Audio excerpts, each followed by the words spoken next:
We're breaking down 21 of the best fishing locations in the United States to have on your radar for 2026. Because picking the right water can be the difference between a nice day outside and a day you'll remember for years. At number 1, we have Lake Fork, Texas. If you want the kind of lake where every cast feels like it could turn into a personal best, Lake Fork is the one that built its reputation on that exact feeling. It's a 27,690 acre reservoir in northeast Texas, and it's famous for largemouth bass that aren't just big, they're the kind of fish that make your hands shake when you're unhooking them. What separates Lake Fork from another good bass lake is the trophy track record and the management that protects it. Texas Parks and Wildlife has documented 65 plus largemouth bass over 13 pounds from here, and there are special slot rules that help keep those future giants in the system. If you're planning a trip, the bite often shines in late winter into spring, and again in fall when fish feed up hard. For regular people, the biggest advantage is that the lake is built for anglers, with marinas, tackle shops tuned to local patterns, and guide options if you want to skip the learning curve and get straight to the good water. At number 2, we have Lake Okeechobee, Florida. This is where bass fishing feels like it never really turns off. Lake Okeechobee is huge at about 730 square miles, shallow, weedy, and legendary for Florida strain largemouth. What makes it special is the year-round opportunity in the habitat. When you see endless vegetation edges and big open flats, it's easy to understand why people travel here just to chase that one heavy fish. The peak windows often hit in winter into early spring, then again around late spring into early summer patterns. One practical warning is that storms can change vegetation and water levels, so before you commit, check current lake conditions and access points because the exact where can shift year to year. At number 3, we have Kentucky Lake and Lake Barley in Kentucky and Tennessee. If you've ever wanted a place where you can plan a trip and confidently say, someone in our group is going to catch a great fish, this connected system is that kind of destination. Kentucky Lake is massive. Barkley is right beside it, and together they're famous for crappie, bass, and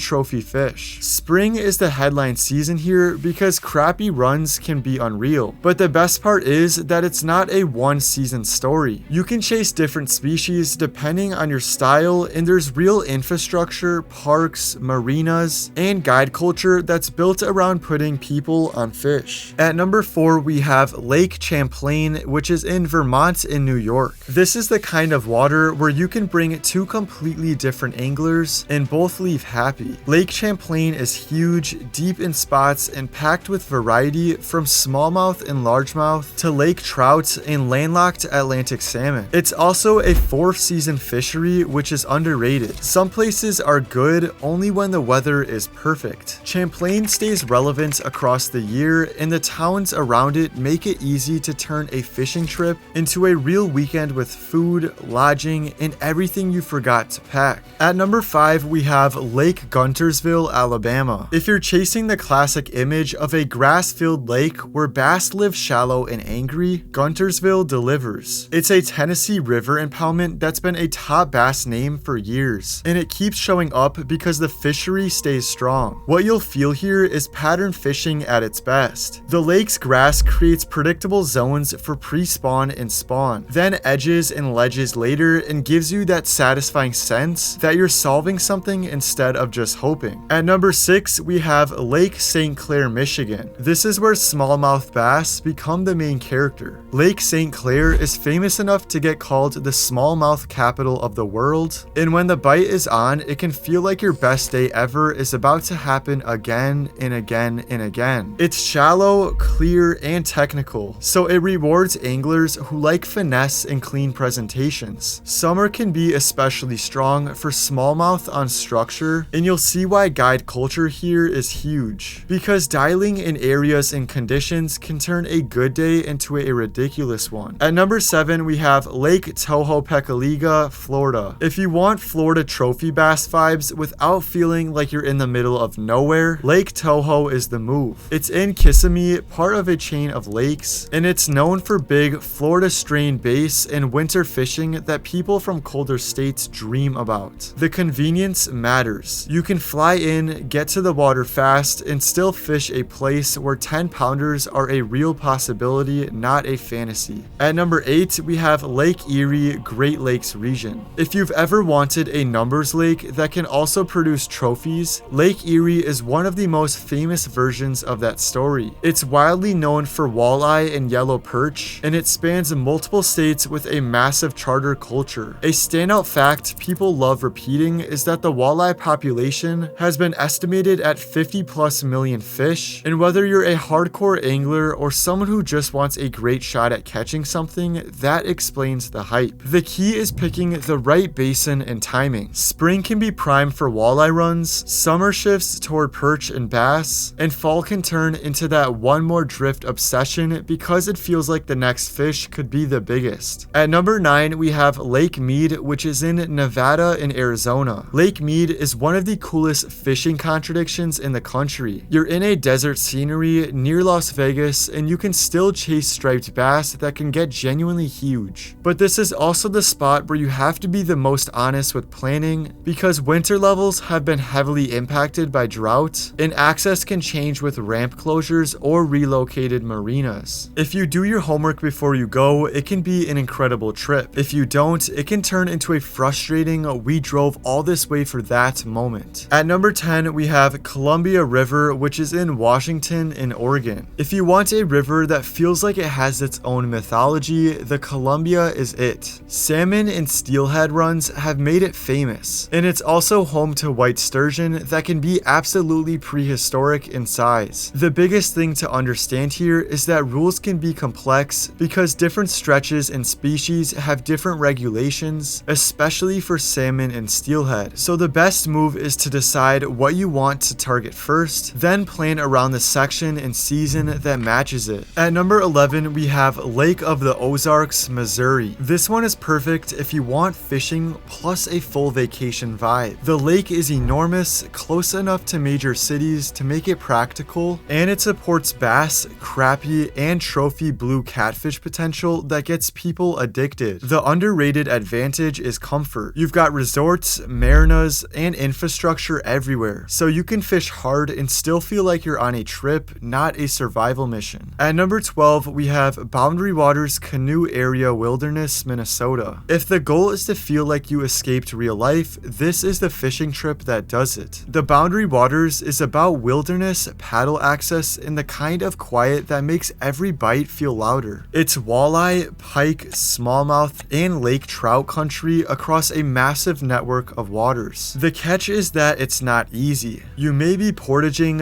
planning permits, and living outdoors, but the reward is fishing pressure that's often lower and a setting that feels like you're in a different century. At number 13, we have Florida Keys, Florida. If you want the most choose-your-own adventure fishing destination in the US, the Keys are hard to beat. You've got flats, backcountry, reefs, offshore water, and iconic species like tarpon, bonefish, permit, sailfish, mahi, tuna, and more. It's also home to the only living coral reef in the continental US, which is part of why the variety is crazy. If you're the kind of angler who wants a trip where every day can be a different style of fishing, this is one of the best places to do it. At number 14, we have Outer Banks, North Carolina. The Outer Banks is the kind of place where you can stand on the beach and feel like something big could happen at any second. It's famous for the fall red drum run, plus surf fishing culture, piers, inlets, and serious offshore opportunities. It's also one of those destinations where the experience itself sells it. Driving to access points, watching the surf, timing the tides, and chasing that moment where your rod loads up and you realize this fish is not playing. At number 15, we have San Diego, California. San Diego is built for the angler who wants options. You can fish kelp beds, run offshore, or even hop on a long-range boats that go for days chasing trophy fish. It's a major sports fishing hub with huge infrastructure and year-round opportunity. If you've ever watched someone come back to the dock with tuna and yellowtail and thought, that looks like the coolest day ever, this is one of the main places that lifestyle comes from. At number 16, we have Destin and Fort Walton Beach in Florida. This is where golf fishing turns into a real strategy game. name. Destin marks itself as the world's luckiest fishing village, and a big reason is how quickly you can reach productive water compared to many other ports. The big reminder here is that some species, especially red snapper, are heavily season regulated and dates change, so you can plan the trip around what's open and legal that year. If you do it right, you get that rare combo of family-friendly vacation town plus legit fishing. At number 17, we have Montauk, New York. Montauk is iconic for a reason. It's a surf casting and striped bass mecca, and the spring and fall migrations can turn the water into a fish are everywhere situation that feels almost unreal. This is also a place where you can chase offshore tuna, and shark fishing culture is a big part of the identity. If you love the idea of standing on a rock and throwing it into the rips while the ocean does ocean things, Montauk scratches that itch. At number 18, we have Kenai River, Alaska. If you want a fishing trip that feels like a bucket list item the moment you step out of the car, the Kenai is that. It's one of the most famous salmon rivers on earth, with king, sockeye, and coho runs, plus trophy trouts that feed after salmon pass through. And yes, it has a world record king salmon at 97 pounds and 4 ounces, caught in 1985, which still stands as an all-tackle record for chin hook. This is also a place where regulations matter a lot, so you plan and often consider guided help because the rules and run timing can be specific. At number 19, we have Venice, Louisiana. If you want the kind of place where you can catch redfish in the marsh and then run offshore for tuna, Venice is famous for that exact 1-2 punch. It's the Mississippi River Delta, loaded with structure, marsh, and nearby blue water, and it's nicknamed Tuna Town, USA for a reason. A huge part of the appeal is the oil rig structure offshore acting like artificial reefs, and the fact that the run to tuna grounds can be shorter than many other Gulf ports. The real-world planning note is that it's remote, so you don't treat it like a casual last-minute weekend. You treat it like a mission you prepare for. At number 20, we have Cape Cod, Martha's Vineyard, and Nantucket, Massachusetts. This is New England fishing culture at full volume. Striped bass is the main obsession, but you also have bluefish, false albacore, offshore bluefin opportunities, and a seasonal rhythm that's been part of the region for generations. One of the coolest details is the Martha's Vineyard Striped Bass and Bluefish Derby, a long-running community event that dates back to 1946 and runs for more than a month in the fall. If you want a trip that feels like fishing is part of the identity of the place, not just an activity, this is it. At number 21, we have Tampa Bay and St. Petersburg, Florida. If you want a big city convenience with real fishing, Tampa Bay is one of the best answers. You've got an inshore playground of flats, mangroves, bridges, and channels with species like snook, redfish, trout, tarpon in season, and plenty of options beyond that. This is the kind of spot where you can land, get a guide, and be fishing fast, or you can take your own time and learn it piece by piece. Just remember that snook has a specific slot and season rules change, so you always make sure you're current before you keep anything. A quick note to keep in mind is that not every state publishes the exact same kind of fresh rankings every year, so a few details in here are based on the most recent verified data and long-running patterns, and when conditions can swing fast like drought-driven reservoir levels or season dates that get announced later, I'll mention exactly what to double-check before you go. Here's the real point of this list. The best fishing locations isn't only about the biggest fish, it's about the best match for your life. Some of you want trophy bass and a shot at a once-in-a-lifetime photo. Some of you want a place where your family can have fun while you still get a legit bite window. Some of you want wilderness, and some of you want marina, a hot meal, and a comfortable bed after a long day. So use this video like a shortcut. Pick 2 or 3 destinations that fit your style and then plan around the best season for that place, and make the one smart move that separates a great trip from a frustrating one, which is checking the current rules and conditions before you go. When you do that, you're not just going fishing, you're putting yourself in the best possible position to have a story worth telling when you get back.